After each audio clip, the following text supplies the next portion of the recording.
السلام عليكم وأسعد الله صباحكم. اهتزت ولاية تمثيل خلال الساعة الأخيرة على وقع حادث مأساوي يشبه في تفاصيل حادثة عياش، والتي تعود إلى نحو 6 سنوات ونصف.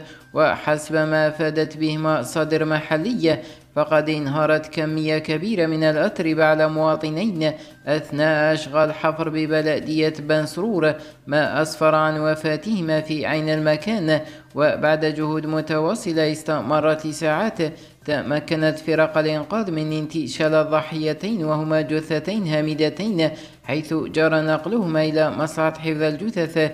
ويتعلق الأمر بالمرحوم عثمان زيان أبلي 3 أطفال، وزميله في العمل سعد البار أبلي 4 أطفال، وستشيع جنازتهما اليوم الخميس بعد صلاة الظهر.